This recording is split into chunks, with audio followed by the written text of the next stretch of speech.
welcome sa aking vlog. At for today's video ay pag-uusapan natin ang RFID ng bagong bigay sa aking sasakyan.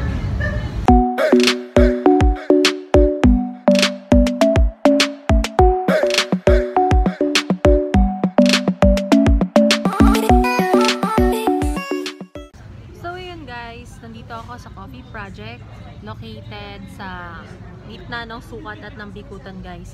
So ayun, habang nandito ako, nag-work ako guys, and nag-aayos ako ng mga reimbursement ko, is pinag-aaralan ko guys yung kung paano mag-liquidate. Kasi sabi ko, end na ng April ngayon, and kailangan ko nang i-prepare yung mga documents ko para sa reimbursement. So, isa sa mga i-reimburse ko kasi guys is yung toll. So, binigyan kasi ako ni company ngayon ng sasakyan. So, yung sasakyan na yun is second hand. Ibig sabihin, may previous owner na siya. So, ngayon, meron ng existing na RFID at saka meron na siyang existing na, auto sweep, saka easy trip. So, yung easy trip kasi guys, madali lang siya. Kasi pwede mong i-log in yung account kahit may owner na. So, gagamit ka lang ng different na email address. So, makikita mo na rin yung mga trip niya. Pasensya na sa laig ko, ang kate kasi niyan. Nangangate. So, ayun. Yung problema ko lang ngayon guys is yung auto sweep. Kasi si auto sweep, isa lang yung email address na pwede mong i-register. So, base sa na-research namin is pwede naman siya ipapupunta ako sa mismong RFID, tapos ipapapalit natin dun yung contact number ko at saka yung email address ko.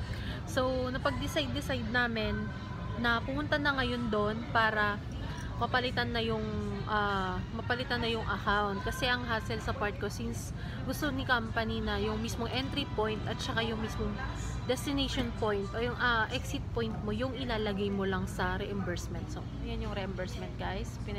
Prepare ko siya. So, yun, samahan nyo ako sa pagpunta namin sa may SLEX. Hahanapin namin yung may nakalagay na loading station, yung may mga tao, para magtanong at magpapalit na nga ng contact number. So, samahan niyo ako.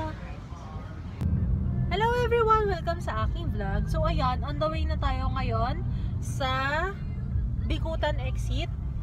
Doon tayo mag-entry guys. Tapos sa C5 tayo mag-exit. So, hahanap tayo doon ng mga nag-i-install ng RFID para ipa-change natin yung contact number at saka email address ng existing account na to. So, ito pala guys yung binigay sa aking sasakyan.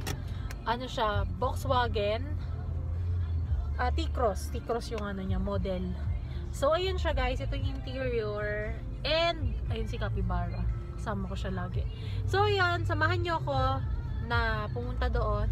And, update ako kung ano yung naging process. Bye! So, ayun. On the way tayo guys. So, yun guys. On the way tayo. And, kasalukuyan tayo na traffic. So, balitaan ko na lang kayo pag nandun na tayo mismo and kung ano yung mga magiging process ko sa aking pagpapalit. Hi everyone! So, welcome again. So, ngayon, papunta tayo ngayon sa RFID. Hindi kasi siya natuloy kahapon. Gawa ng nabuhol na kami ng traffic sa may Bikutan.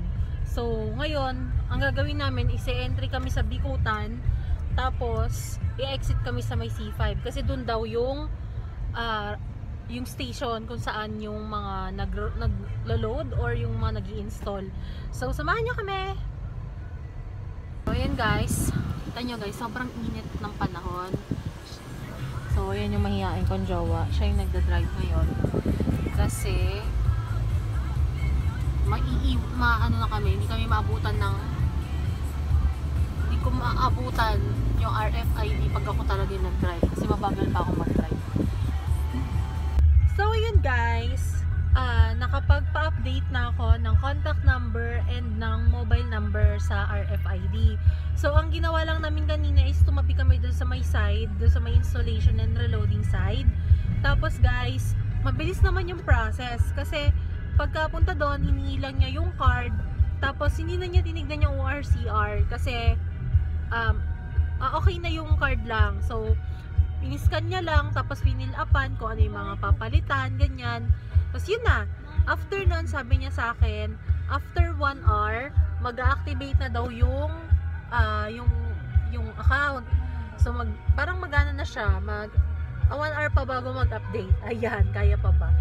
Tapos yon, after nun, yun na. Antayin ko mamaya kung mag-update na ba yung card. Pasensyahan nyo ng mga tao sa background kasi magulo sila. So, ayun. So, see you sa mga next ko pang video.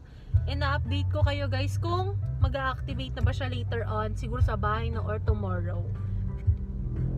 I called the customer hotline to follow up the status of my request, and they immediately assist me with it and changed it.